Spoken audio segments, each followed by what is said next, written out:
कोर्टाकडून दिलासा भेटलाय की तुमचं जामीनपत्र अटक वॉरंट होतं ते रद्द केलेलं आहे, कारण तुम्ही दवाखान्यात होता त्यावेळेसची स्थिती काय होती, काय नेमके रुग्णालयामध्ये त्रास होत होता तुम्हाला? उपोषणामुळं मला प्रचंड त्रास आणि मी इथंच नाही तर प्रत्येक इथं जातोय डिस्चार्ज मिळाल्याच्या नंतर ते ॲम्ब्युलन्समधूनच जातोय, कारण एका एका चांगली पण राहते आणि लगेच खराब पण होते, त्यामुळे मला ॲम्ब्युलन्समधूनच प्रवास करायचा. पुढची काय तारीख दिली आहे आणि बॉन्ड जो आहे तो किती हजार रुपयांचा? सरकारच माहिती आहे तारीख 3 दिली वाटतं, तर बोलतील त्याच्यावरती सविस्तर सगळं. समाज माध्यमामध्ये कोर्टाचा अवमान होणार नाही अशा पद्धतीची वक्तव्य करायला हवी आहेत. तुमच्याकडून काय अनावधानानं कोर्टाबद्दल काय म्हटलं गेलेलं होतं का, तुम्हाला काय आठवतंय का? नाही बघा, सन्मान करतो न्यायाधीशांचा, कायद्याचा, संविधानाचा, म्हणून तर ॲम्ब्युलन्समध्ये आलो. पाठीमागच्या वेळेस सुद्धा आता आलो, मी आदर करतोय आणि करत राहणार. आता तुमची परिस्थिती म्हणजे सलाईन तुम्ही ॲम्ब्युलन्समध्ये लावलंय, महाराष्ट्र दौरा कसा करणार आहात? आरक्षणाचा प्रश्न तुमच्या विधानसभा निवडणूक तोंडावरती आहे, तब्येतीनं साथ दिली नाही तर मग असंच ॲम्ब्युलन्समध्ये तुम्ही फिरणार महाराष्ट्रात? शेवटी माझ्या तब्येतीला किंमत नाही, माझ्या समाजाच्या लेकराला किंमत, त्याच्यासाठी मी ॲम्ब्युलन्समधून जाणार, गाडीतून जाणार, याची मला नाही आज कल्पना. पण दौरा 7 ऑगस्ट ते 13 ऑगस्टपर्यंतचा पूर्ण होणार आणि मराठ्यांना ओबीसीतून आरक्षण मिळवून दिल्याशिवाय ती शांत बसणार नाही. मग शरीराची परिस्थिती काही पण असो आणि सरकारचा किती विरुद्ध असो, फडणवीस साहेबांचं स्वप्न मी कधीच साकार होऊ देणार.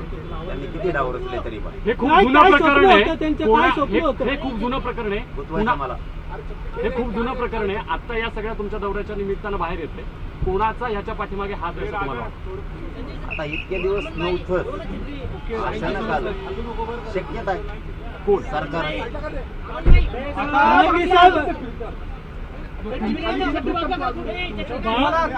तुम्हाला कोर्टाकडनं समज दिली की तुम्ही समाज माध्यमावर बोलताना भान ठेवावं, त्यावर तुम्हाला काय म्हणायचं? अवमान करू नये काय वाटतं तुम्हाला? कधी अवमान केला नाही, तुम्ही 30 लाख करणार रुपये दिले, त्याच्यामुळे तुम्हाला कोर्टाने नाट्य निर्मात्याचे किती पैसे बाकी आहेत पाटील? आज सगळं प्रकरण चाललंय.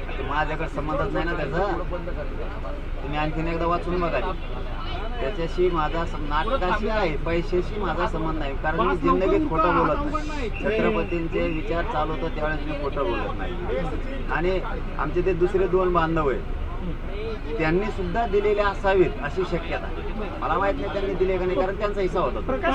प्रकाश आंबेडकर ज्या पद्धतीने आरक्षण बचाव यात्रा करतात ते तुमच्यावर पण टीका करतात, ते तुम्हाला आंदोलन स्थळी भेट देऊन देखील गेले होते, मात्र ते म्हणतात तुमची मागणी अयोग्य आहे. कशा पद्धतीने बघतात? प्रकाश आंबेडकर साहेबांना आम्ही मानत राहणार.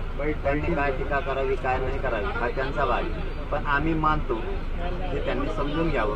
कारण शेवटी जो लीडर आहे गरिबांचा, वंचितांचा, त्यांच्याकडून गोरगरिबाला अपेक्षा असते, तशी आम्हाला सुद्धा आमच्या बाजूने लढतीन हे आम्हाला अपेक्षा. प्रकाश आंबेडकर म्हणतात की 60-70 मराठा कुटुंबांच्या विरोधात ज्यावेळेस तुम्ही लढाल त्याच वेळेस तुमचा खरा विजय होईल. त्यांच्याच विरोधात लढतो ना. ओबीसी तुमचे दुश्मन नाहीये, जे 60-70 मराठा कुटुंब आहे त्यांच्या विरुद्ध लढलात तरच तुम्ही विजय व्हाल. आम्ही ओबीसींना दुश्मन मानलंच नाही. एकाही ग्रामीण भागातल्या ओबीसीला, दलित बांधवांना, मुस्लिम बांधवांना बोललेलं दाखवा.